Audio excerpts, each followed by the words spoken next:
Peter Badel, Nikita Tszyu-Michael, Zerafa weighing. A lot of tension up there, mate. Your thoughts?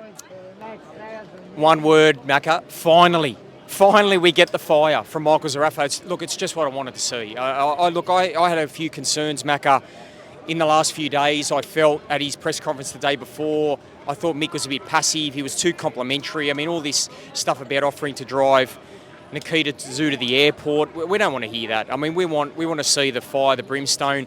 And I've always said it, Macca, I believe Michael Zerafa is a better fighter when he's a besieged fighter, when he's got the siege mentality, when he's an embattled fighter, when he's the underdog. And today, it's exactly the fire and the intensity that I want to see from Michael Zerafa, because I think for him to win this fight, he needs to be locked in. He needs to feel like he has no chance, because when he has no chance, he has every chance. And I think that's the best thing we saw today from Michael Zerafa.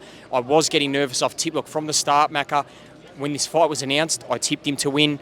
I said the other day I thought he would win. I started to waver a little bit because I think Nikita's got the hunger and the desire, no doubt about that. But I still believe Mick Zerafa, if he's mentally on, his best will be enough. What about for Nikita Tszyu? I mean, we haven't really seen him like that, sort of heated and heavy, forward to forward. Is that a concern for Team Tszyu? Or is that good? I think it's great. Look, I have enormous regard for Nikita. Like, he's been written off by so many people and doubted even by me at times, but you can't deny that after 11 fights, the trajectory that he's gone on has been pretty incredible. I mean, he's only into his 4th year as a pro, and he's got so much upside. And look, he worked on his head movement a little bit against Luzzi Mismaila. He didn't show enough because he was only in the ring for one round, but I know that he's been working on that. He's been working on his defence, and I think that Nikita would feel that as the younger fighter, he has more to gain, and that Zerafa has less to lose. And I think in that sense, I feel like Nikita believes that, yes, technically Michael Zerafa might be a better fighter, skill set wise, but I believe this was always going to be the narrative for me, Mac, of this fight, about the battle of the mind and going into the trenches. And I think it's going to be about who wants it more in the championship rounds, which I believe it will get to. And in those championship rounds, I have no doubt Nikita Tszyu will believe he can outlast Michael Zerafa. That's going to be the real impediment for Michael to win this fight, the overcoming the resilience and the desire and the hunger of Nikita Tszyu. Who's got more at stake in this fight?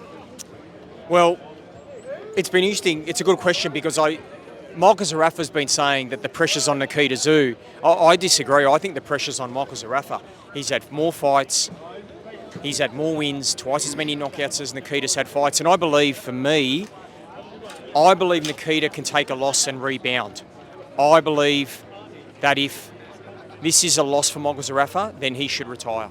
I don't see any point in Mick Zerafa fighting on if he loses this fight to Nikita Tszyu. Now, don't get me wrong, he's only 33. Yes, he's very fit, Mick Zerafa. He's got another 3 or 4 years in him fitness-wise and skill-wise, no doubt about that. But I don't believe, if he can't beat Nikita Tszyu at this stage of his career, then I don't believe he can get back to the world stage and win world titles, because he's failed at the top level numerous times now. Magomedov in Russia, Kell Brook in England, Peter Quillen in America, Erislandy Lara in Vegas. So when he's had to rise to the stage in the moment of truth, he has failed. And that's the challenge now for Mick. He has to win this fight. So the pressure for me, who's got more at stake? For me, it's Michael Zerafa. He has to win. Now, has there been much chatter on the coverage today about this referee controversy? There was a story last night. What can you say? Yeah, well, I wrote the story, Mac. Look, I think it's fascinating. So Chris Condon has been appointed the referee for this fight. Now, look, just to preface this, Chris Condon is one of the most experienced operators in this sport in Australia. He's served in some of the biggest fights, both as a judge and the man in the ring, the third man in the ring. So we're not questioning his credentials by any means. But it's fascinating when you look at the history. Chris Condon has a 30-year association with the Tszyu family. He was the corner man for Kostya Tszyu. There was drama, of course, with the Tim Tszyu Jeff Horn fight in 2020, where Glenn Rushton, Jeff Horn's trainer, wanted Chris Condon, who was appointed a judge for that fight, to be removed from the judging panel because Tim had trained in his gym in the lead up to that fight. So there was fears of corruption there.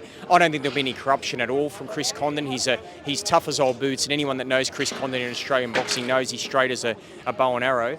But I guess if you're Mick Zerafa, you might think in certain moments, is he favouring Nikita Tszyu? I mean, that's going to be a natural thing for the Mick Zerafa camp to think, given his long association with the Tszyu camp. But let's hope that refereeing doesn't really come into it. And knowing the way that Condon officiates, he'll have the, let's rock and roll, boys, at the start to kick it off. And then I think he's the right ref in the sense that he'll let it flow. And I like that about Condon's style. So I think he's the right referee for this fight. There was some chatter overnight about Tim Tszyu, Errol Spence. I don't know if you've seen that, but thoughts on that? It's sort of come out of nowhere, but, could we see Tim Tszyu face off with Errol Spence at some point this year? Look, we always hear scuttlebutt, don't we, Macca, about certain fights. Look, there may be some validity to it. I hope not, because I don't think Tim Tszyu needs to worry about those sorts of opponents at this stage of his career. I mean, we've heard it before, like Terence Crawford, Spence. How many times have we heard those names thrown about? Charlo, we've heard it over and over ad nauseum. So, look, I just think Tim Tszyu just has to not worry about those opponents at the moment. I mean, there's better fighters to me at 154 right now anyway that could be more dangerous for Tim. I mean, Virgil Ortiz, for example, he could be a killer in that division, and Fundora's shown just what a classy practitioner he is already. So, look, for Tim right now, had that good win over Velasquez, won every round in a shutout. He just needs to stay at domestic level at the moment, or even just fight lower-ranked international opponents. But, look, if he wants the money, I guess, and Spencer's there, then take the money and run. But to me, it would be a career-ending loss if he was to lose a fight like that.